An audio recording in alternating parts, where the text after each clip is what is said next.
Selamat siang pemirsa, bersama saya Daniel Sari di Berita Terkini. Berita pertama kita datang dari pendidikan, yang dimana sekolah kembali masuk. Menurut Mendagri nomor 69 tahun 2021, hampir seluruh wilayah yang ada di Indonesia menerapkan PTM 100% pada Senin 3 Januari lalu. Sekarang kita terhubung oleh Diana yang berada di kawasan Tanah Abang, Jakarta Pusat. Silakan Diana. Baik, terima kasih. Sekarang saya berada di SD Kebun Melati yang mulai aktif kembali dalam pembelajaran tatap muka. PTM terbatas ini dilaksanakan setiap hari dengan melaksanakan protokol 5M dari pemerintah, mulai dari tes suhu, memakai masker, dan melakukan vaksinasi bagi murid maupun warga sekolah.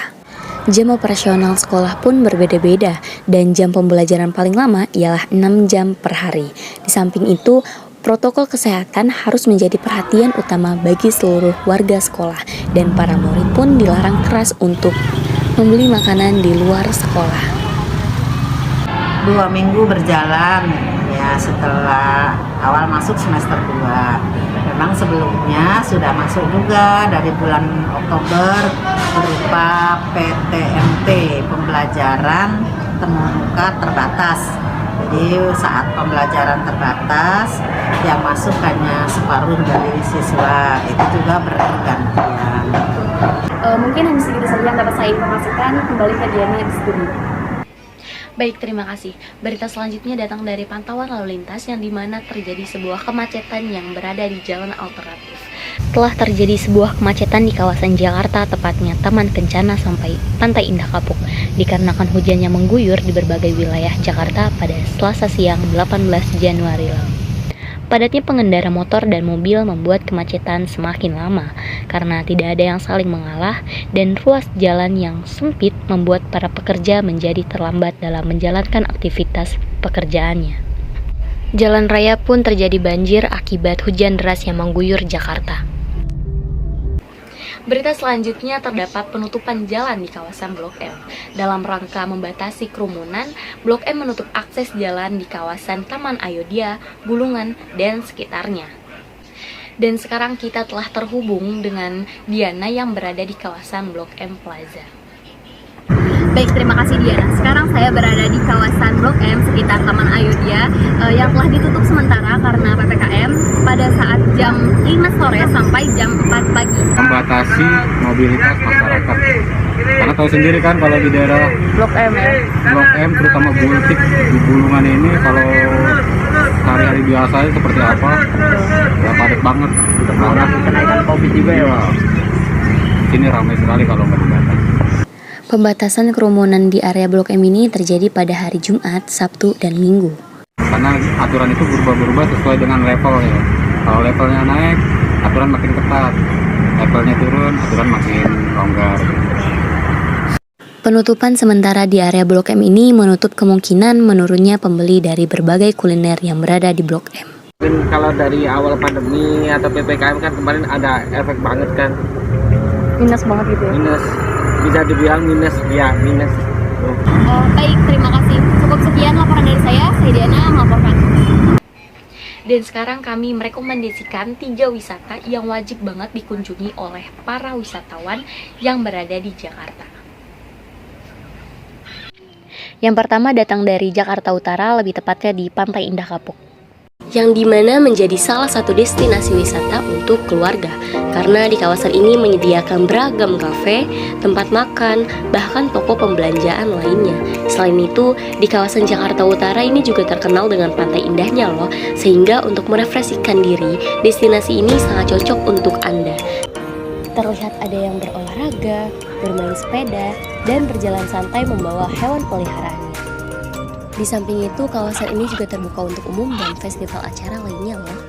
Lalu bagaimana sih cara kita untuk mengunjungi kawasan daerah Pantai Indah Kapuk ini? Yang pertama itu bisa menggunakan kendaraan pribadi, dan yang kedua bisa menggunakan bus Transjakarta, dimulai dengan halte Monas sampai Pantai Indah Kapuk. Dengan rute 1A, kita dapat mengunjungi Pantai Indah Kapuk ini dengan harga 3.500. Destinasi selanjutnya kita berada di kawasan Jakarta Pusat, lebih tepatnya di Kota Tua. Selain menjadi tempat wisata, di sini juga menjadi tempat sejarah karena sudah ada sejak zaman Belanda. Kota Tua Jakarta juga dikenal sebagai sebutan Batavia Lama. dengan luas wilayah 1,3 km persegi melintas Jakarta Utara dan Jakarta Barat. Di sini juga memiliki beraneka ragam pedagang mulai dari kacamata hingga topi yang ada di sekitar Kota Tua. Wisata Kota Jakarta sangat cocok untuk keluarga karena memiliki lapangan yang sangat luas dan udara yang sangat sejuk. Di sini kita bisa bermain sepeda dan bersantai sehingga menikmati suasana Kota Jakarta alias Kota Lama yang ada di Jakarta. Kota Tua dijuluki sebagai Permata Asia dan Ratu dari Timur pada abad ke-16 oleh player Eropa. Jakarta Lama juga dianggap sebagai pusat perdagangan untuk benua Asia karena lokasi yang strategis dan SDM yang melimpah. Nah, sekarang saya berada di kawasan Jakarta Selatan, lebih tepatnya di M Block. Mau tahu ada apa aja di M Block? Yuk, let's go!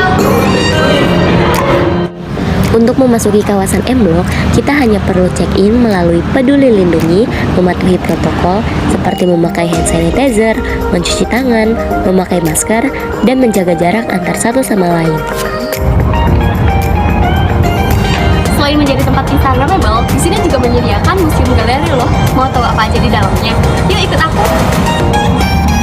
Di sisi kanan pintu masuk M Block akan tersedia museum galeri, blok market, serta kafe-kafe yang ada di M Block. Nah, sekarang kita berada di Galeri Museum Ferrero. Di sini sudah terlihat Mesin-mesin pada zaman dahulu kala seperti mesin uang, mesin logam, dan mesin handpress intaglio. Memasuki ke ruangan kedua, kita akan disajikan dengan sebuah aula seperti konser musik yang tersedia di M Block. selain tersedia galeri museum, di sini juga ada blok parkir loh. Jadi nggak usah khawatir untuk kalian jalan-jalan di M Block dan kehausan. Kalau pas dari sisi kanan, kita beralih ke sisi kiri. Di sini menyediakan beragam mural dan kreativitas anak bangsa. Kalau pas dari itu, para pengunjung yang berdatangan pun akan mengambil spot foto yang instagramable di kawasan M Block ini. Di sini juga menyediakan art galeri yang dilukis oleh seniman Jakarta loh. Yuk kita tanya salah satu pengunjung yang ada di M Block. Saya sih udah sering Kak kesini. Lumayan sering sih Kak. Menurut saya kalau di tempat ini, jadi kalau misalnya teman-teman yang masih bingung cari tempat foto yang estetik gitu, kalau kata anak sekarang bisa banget di sini. Dan juga tentunya kami merekomendasikan tempat makanan dan kulineran malam yang berada di kawasan DKI Jakarta. Hai pemirsa, sekarang saya berada di kawasan Senopati, lebih tepatnya di Rumah Kenangan. Yuk ikut aku. Rumah Kenangan merupakan tempat nongkrong yang cozy banget bagi pecinta kopi. Namun jangan khawatir, kopi Kenangan pun menyediakan beragam minuman dan makanan yang murah meriah loh, seperti cigo, kenangan manis, dan cerita roti. Selain menjual kopi, di sini juga menjual berbagai makanan seperti ayam dan juga cookies. Dan ada merchandise juga loh.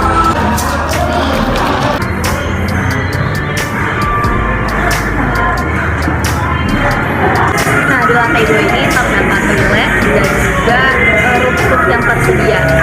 Kamar mandinya pun sangat estetik dan Dan sekarang kita berada di lantai 3 yang dimana memiliki rooftop dan juga private room. Yuk! Nah sekarang kita berada di private room yang dimana memiliki 3 meja. Dan sekarang kita move ke rooftop room.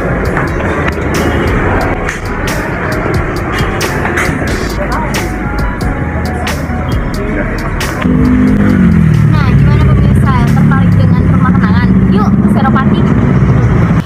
Di hari berikutnya saya ingin membawa pemirsa untuk kulineran di pusat ibu kota. Tidak jauh dari Bundaran HI, kita sekarang berada di Grand Indonesia. Di sini itu memiliki beragam kuliner, mulai dari makanan berat sampai makanan ringan.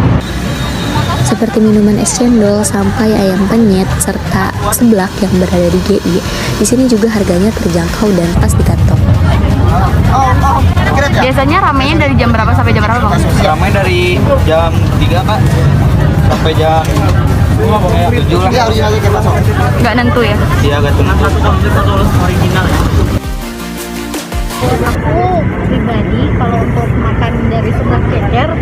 Rasanya kan baru pertama ya, dan itu emang udah berasa di lidah gitu, dan itu emang rasanya tuh enak banget gitu. Padahal baru pertama ya untuk makannya sendiri buat aku sih.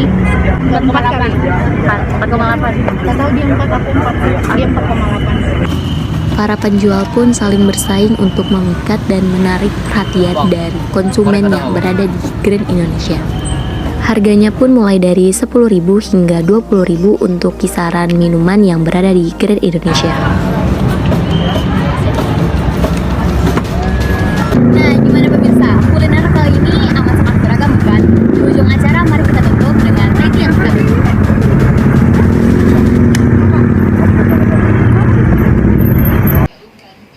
Nah, bagaimana pemirsa? Tidak terasa sudah ada di penghujung acara. Saya Diana dari UHAMKA News melaporkan.